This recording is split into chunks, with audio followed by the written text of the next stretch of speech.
एक तो मामला है चौधरी निसार अली खान का और एक मामला है शाह महमूद कुरैशी साहब का। ये सारे यहूदियों के खिलाफ आप इस किस्म का बयान दे रहे हैं। आप इजराइल के हवाले से आप बात करें, आपको इस तरह का सब कुछ कहने की जरूरत ही नहीं थी। यही तो वो वजह है जिसकी वजह से फलस्तीन के ऊपर जो है ये सारी तनकीद होती है। ऐसी कौन सी बड़ी अचीवमेंट कर ली है जिसकी वजह से शाह महमूद कुरैशी साहब के ऊपर इतनी फूलों की बारिश हो रही है? क्या आपने फलस्तीन आजाद करवा लिया है? दूसरा मामला जो है वो है चौधरी निसार अली खान साहब का। इसको जरा बड़ा इंटरेस्टिंग, मेरे पास कुछ चीजें हैं जो मैं आपके साथ शेयर करूंगा, इसको गौर से सुनिएगा।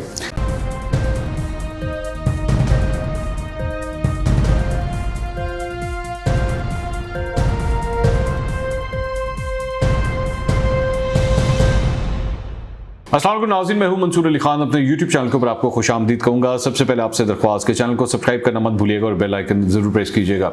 नाज़रीन, दो अहम मामला हैं जिसके ऊपर आज बात होनी है और दोनों ही बड़ी इंटरेस्टिंग स्टोरीज हैं और कुछ बैकग्राउंड डिटेल्स हैं वो भी आपके साथ शेयर करेंगे। इसके साथ साथ इस पर मैं तज्जिया भी दूंगा कि दोनों मामला जो हैं इनका आपस में किस तरह का एक लिंक है। अच्छा, एक तो मामला है चौधरी निसार अली खान का और एक मामला है शाह महमूद कुरैशी साहब का। तो दोनों में से किस पे पहले बात करें? चले पहले शाह महमूद कुरैशी साहब पे बात करते हैं, उसके बाद चौधरी निसार अली खान साहब के बारे में बाद में बात करते हैं। शाह महमूद कुरैशी साहब अपना दौरा मुकम्मल करके वापस आए, जहां पे यूनाइटेड नेशंस के अंदर अक़वाम मुत्तहिदा में उन्होंने एक तकरीर की। CNN के ऊपर एक इंटरव्यू देते हुए उन्होंने जब एंकर ने उनसे सवाल किया तो इसराइल के हवाले से, तो उस पर उन्होंने कहा कि जनाब उनकी बड़ी डीप पॉकेट्स हैं और उनके पास बड़ा पैसा है, वो मीडिया के ऊपर इन्फ्लुएंस भी करते हैं।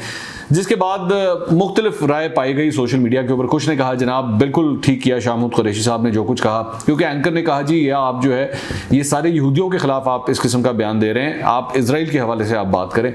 लेकिन उसको फिर ये भी चंद लोगों ने कहा कि जी आपको इस तरह का सब कुछ कहने की जरूरत ही नहीं थी। यही तो वो वजह है जिसकी वजह से फलस्तीन के ऊपर जो है ये सारी तनकीद होती है, फलस्तीन के ऊपर बमबारी होती है, उनके ऊपर मजालिम ढाए जाते हैं इसराइल की जानिब से। आपको ये बयान नहीं देना चाहिए था। बहरहाल मुख्तलिफ राय, मैं उसके ऊपर नहीं जा रहा।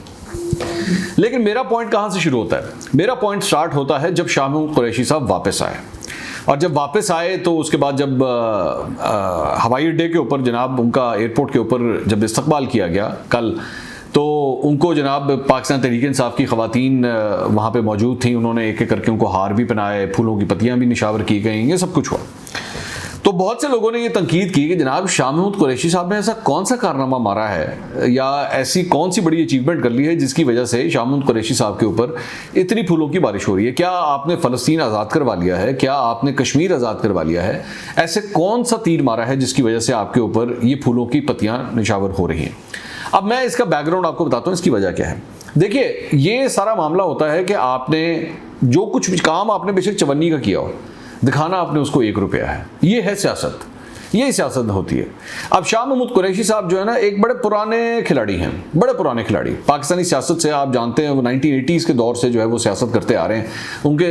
उनको सियासत करते हुए अब तकरीबन 40 साल हो गए हैं। तो 40 साल में उनको ये बात समझ आ चुकी है। उन्होंने जुल्फ़िकार अली भुट्टो को भी देखा है, पाकिस्तान पीपल्स पार्टी में रहे हुए हैं। उनको ये सारा कुछ आता है कि फॉरेन अफेयर्स को जो है आपने किस तरह बढ़ा चढ़ा के पेश करना है। अब हैरानकुन तौर पे ये उसी दिन ये सब कुछ हुआ है जब अगले दिन आज यानी कि सुबह अखबार में खबर आई डॉन के अंदर कि जनाब पेंटागन की जानिब से ये ऐलान हुआ है, अमेरिका के अंदर ये बताया गया है कि पाकिस्तान ने अपनी एयर स्पेस और अपनी एयर बेसिस जो है वो अमेरिकी फौजियों को देने के लिए रजामंदी जाहिर कर दी है। ये डॉन की खबर है जो मैं आपके साथ शेयर कर रहा हूँ और इसकी हेडलाइन आप देख सकते हैं कि जनाब Pakistan to continue giving air ground access, ground के ऊपर भी जो है एक्सेस दिया जाएगा, ये कहना है पेंटागन का। अब उससे एक दिन पहले शाह महमूद कुरैशी साहब का जिस तरह का इस्तकबाल हुआ और जो कुछ भी हुआ वो अब आप खुद ही इसका मुआवजा कर लें कि वो एक्चुअली हुआ क्या है, किस बात की तालियां बजाई जा रही हैं और एक्चुअली किस बात की कंफर्मेशन या एतमाद देकर आए हैं शाह महमूद कुरैशी साहब। अच्छा, दूसरा मामला जो है वो है चौधरी निसार अली खान साहब का। इसको ज़रा बड़ा इंटरेस्टिंग, मेरे पास कुछ चीज़ें हैं जो मैं आपके साथ शेयर करूंगा, इसको गौर से सुनिएगा।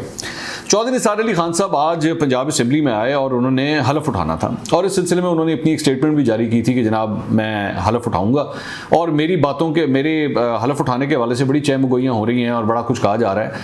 तो ऐसी कोई बात नहीं है, मुझे सिर्फ अपने हल्के के हवाले से अपना हलफ उठाना था जो कि मैंने अब तक नहीं उठाया हुआ था, तो मैं ये हलफ उठाने जा रहा हूँ। अच्छा, मुख्तलिफ थ्योरीज हैं अब इसके बारे में। चौधरी निसार अली खान साहब के हवाले से मुख्तलिफ थ्योरीज हैं। एक थ्योरी ये है कि जनाब चौधरी साहब जो हैं वो एस्टैब्लिशमेंट के चूँकि बड़ा करीब हैं, तो ये दरअसल में एस्टैब्लिशमेंट से कोई इशारा हुआ है जिसकी वजह से चौधरी निसार अली खान साहब जो हैं वो अब हलफ लेने के लिए आ गए हैं।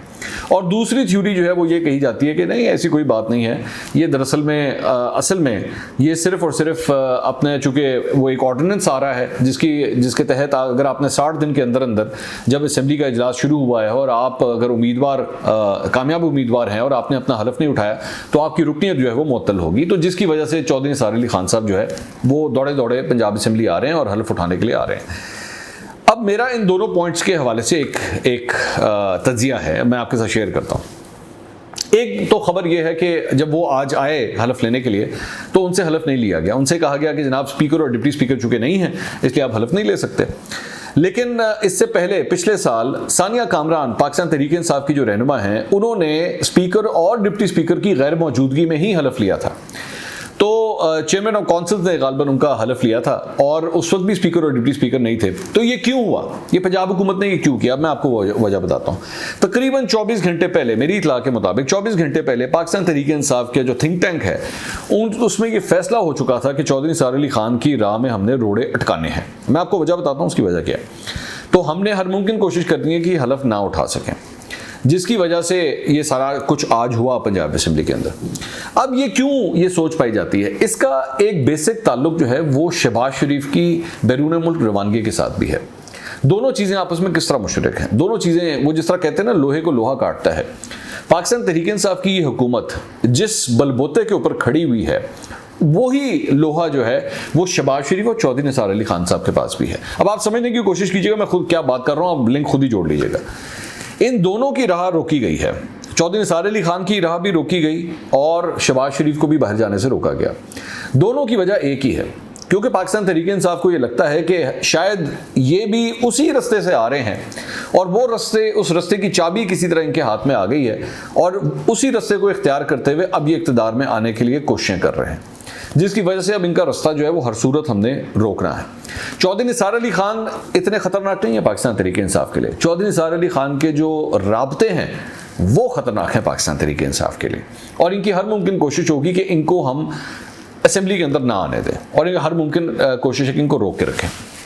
अच्छा, उधर से आपने देखा कि शहबाज शरीफ भी जो है वो एकदम मुतहर्रिक हो गए हैं पीडीएम के हवाले से, पीडीएम के साथ मुलाकातों के हवाले से, पाकिस्तान पीपल्स पार्टी के दरमियान और मुस्लिम लीग नून के दरमियान जो कुछ भी कशीदगी हुई थी उसको ख़त्म करने के लिए भी जो है शहबाज शरीफ साहब बड़ा एक अहम किरदार अदा कर रहे हैं और बड़ा एक्टिव रोल जो है आजकल प्ले करना शुरू हो चुके हैं मेरी इतला के मुताबिक। अच्छा, अब सवाल यहाँ पर यह आता है कि वही चौधरी निसार अली खान अगर तो ये सब कुछ हो रहा है, अगर तो हो रहा है तो फिर ये सब कुछ नवाज शरीफ और मरियम नवाज को किस तरह काबिल कबूल होगा, ये बहुत मुश्किल काम है। ज़हन में रखिएगा मुस्लिम लीग नून के अंदर ये बात बड़ी एक अयां है, किसी भी बैठक में बैठ के ये बात होती है, बड़े खुलेआम होती है कि चौधरी निसार अली खान और मरियम नवाज जो हैं वो एक दूसरे से कोसों दूर हैं, बल्कि शायद उतना ही दूर हैं जितना इमरान खान और मरियम नवाज आपस में दूर हैं। बस आप इस बात से अंदाज़ा लगा लीजिए कि इन दोनों के दरमियान आपस में फासले कितने को ज़्यादा होंगे। तो मरियम नवाज के लिए चौधरी निसार अली खान की ये कड़वी गोली निकल जाना ये बड़ा मुश्किल काम होगा, ये कोई आसान काम नहीं होगा। और दूसरी बात ये कि कुछ लोगों के मुताबिक चौधरी निसार अली खान साहब जो हैं वो नवाज शरीफ साहब के साथ अपने मामला को हल करने की कोशिश भी करते रहे हैं, बल्कि एक दफ़ा जब वो लंदन गए थे तो उस वक्त भी चहमगोइयाँ हुई थी कि ये नवाज शरीफ से मिलना चाहते थे, लेकिन नवाज शरीफ ने इनसे मिलने से इनकार कर दिया था कि नहीं जी मेरी आपकी मुलाकात नहीं हो सकती। लेकिन इनकी जानिब से कोशिश जारी है कि किसी तरह मामला तय है और उसकी बहुत बड़ी वजह यह थी कि जब उस वक्त पनामा केस का फैसला आया था और चौधरी निसार अली खान जो है उन्होंने बिल्कुल एक अलग मौक़िफ़ लिया हुआ था। उन्होंने नवाज शरीफ को जो है वो जो JIT बनी थी उसके सामने भी जाने से मना किया था और जो अग्रेसिव टोन नवाज शरीफ ने उसके बाद ले ली थी उससे चौधरी निसार अली खान जो है वो हर मुमकिन कोशिश करते रहे हैं कि नवाज शरीफ वो ना करें। लेकिन उसके बाद मामला इतने ख़राब हो गए, इतने ज़्यादा ख़राब हो गए कि बिल्कुल एक साथ बैठ भी नहीं सकते थे। एनीवेज, अब सवाल यह है कि ये जो कुछ भी होता है, अगर चौधरी निसार अली खान और शहबाज शरीफ फॉर्मूले के मुताबिक, और वो फॉर्मूला क्या है वो तो आप जानते ही हैं, अगर उसके मुताबिक ये इक़्तिदार में आते हैं तो मरियम नवाज और नवाज शरीफ अपने जलसे जुलूसों के अंदर जो कुछ भी कहते रहे हैं ये उसकी टोटल नफी होगी, ये उसके बिल्कुल मुखालफत में सब कुछ होगा। पीडीएम जो है वो जिस तरह वो बनी थी, वो एस्टैब्लिशमेंट के हवाले से जो कुछ उसमें उसकी शिकों में लिखा गया था कि जनाब एस्टैब्लिशमेंट जो है हम उसको अपनी आईनी हदूद में रखेंगे। चौधरी निसार अली खान और शहबाज शरीफ उसका बिल्कुल एंटीथीसिस है, उसके बिल्कुल मुखालफत में वो काम करते हैं, ये ज़हन में रखिएगा। तो मुस्लिम लीग नून के अंदर अगर कहीं पे किसी हल्के के अंदर भी अगर कोई सोच रहा है या खुशियां मनाने की कोशिश कर रहा है कि बस जनाब ये दोनों दोस्त चौधरी निसार अली खान और शहबाज शरीफ आपस में मिल जाएंगे और मिल के उसके बाद यूं करके पंजाब की किस्मत हमारे लिए तब्दील कर देंगे, तो यकीन कीजिए कोई ज़्यादा कुछ तब्दील नहीं होगा। आप लोगों ने 2013 से लेके तो तकरीबन 2017-18 तक जो कुछ भी जिस तरह शहबाज शरीफ ने मामला तो ऑपरेट किए थे ये उसी तरह ही ऑपरेट करेंगे। ये रात के वक्त जाके तारीकी में अहम मुलाकातें भी कराएंगे और अलबत्ता मरियम नवाज और नवाज शरीफ जो नैरेटिव बेचते रहे हैं या जो कुछ भी वो लोगों को बताते रहे हैं वो आप उसको पोटली के अंदर बंद करके आराम से स्टोर रूम के अंदर बंद कर सकते हैं। लेकिन मैं आपको बस ये बात बता दूं कि राह में सबसे बड़ी रुकावट जो है वो इस वक्त इमरान खान साहब हैं, जो आज ISI के दफ्तर भी गए थे और वहाँ पे बड़ी अहम मुलाकात हुई है। आर्मी चीफ भी वहाँ पे मौजूद थे, कहा जा रहा है कि इन्होंने मिलकर इकट्ठे खाना भी खाया। शाह महमूद कुरैशी साहब भी थे, वज़ीर ख़जाना भी थे। बड़ी अहम मुलाकातें हुई हैं जहाँ पे पाकिस्तान की सलामती के हवाले से बड़ी अहम गुफ्तगू हुई है। और ऑब्वियसली जब हम पाकिस्तान की सलामती की बात करते हैं तो अफगान अमल जो है वो इसमें से निकल नहीं सकता। उसकी अभी मज़ीद डिटेल्स आना अभी बाकी हैं, हमें जैसे कोई इत्तलात मिलेंगे आपको आगाह करेंगे। अगले व्लॉग में दोबारा मुलाकात होगी। अल्लाह हाफ़िज़।